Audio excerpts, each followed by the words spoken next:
Viewers, একটা মসজিদের সামনে একটা কনসার্ট, একটা গানের আয়োজন করা হয়েছে। হ্যাঁ, এটা কোথাও না, এটা আমাদের বাংলাদেশে। তাহলে সাথেই থাকুন আর দেখতে থাকুন যে আসলে ঘটনাটা কি ঘটেছিল। হ্যালো এভরিওয়ান, আসসালামু আলাইকুম। ওয়েলকাম টু মাই চ্যানেল রঙিন দুনিয়ায়। আশা করি সবাই ভালো আছেন। ভিউয়ার্স, আপনাদের কাছে আমার ছোট্ট একটা রিকোয়েস্ট থাকবে, যারা আমার চ্যানেলটা এখনও সাবস্ক্রাইব করেননি তারা আমার চ্যানেলটা সাবস্ক্রাইব করে একটা লাইক করে দেন। আর অবশ্যই যদি আপনাদের কোনো মতামত থাকে তাহলে কমেন্ট করে জানাতে পারেন।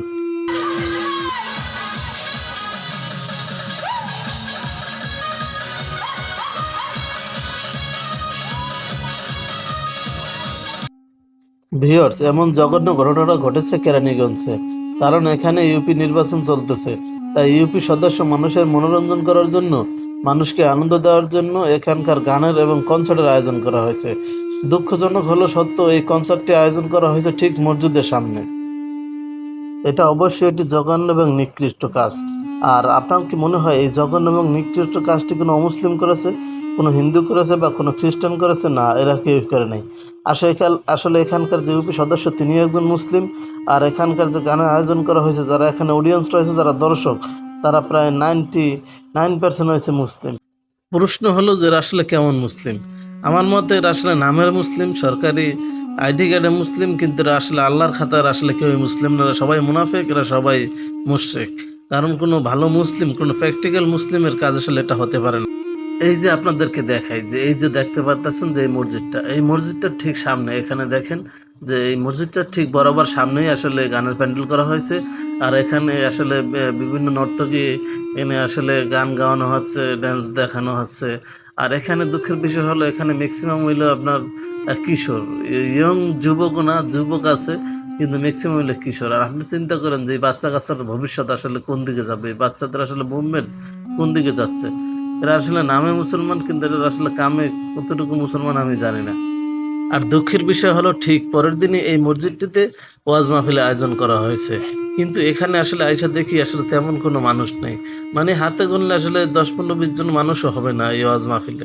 এ জায়গায় হলো বিশাল আয়োজন করা হয়েছিল, পুরো চারিদিকে মাইকিং টাইকিং করে একটা ওয়াজ মাহফিলের ব্যবস্থা করা হয়েছিল। কিন্তু এখানে আইসা দেখি আসলে পুরো মাঠ খালি, আসলে কোথাও মানুষ নাই। পরে দেখি যে মসজিদের ভিতরে হয়তো বা 20-30 জন মানুষ থাকতে পারে, এরকম একটা অবস্থা। একটা জিনিস খুবই দুঃখজনক, সেটা হলো যে বাংলাদেশে যদি 95% মুসলিম হয়, সেক্ষেত্রে ওয়াজ মাহফিলে তো লোকজন বেশি হওয়ার কথা, ঠিক না? সে জায়গায় ওয়াজ মাহফিলে আসলে আপনি তেমন একটা লোক দেখা যায় না। আর যদি গান হয় বা কনসার্ট, যাত্রাপালা, যাই বলেন, দেখবেন যে সে জায়গায় কোনো মানুষের অভাব হয় না। কোনো মানুষের অভাব হয় না, প্রচুর মানুষ হয় সে জায়গায়।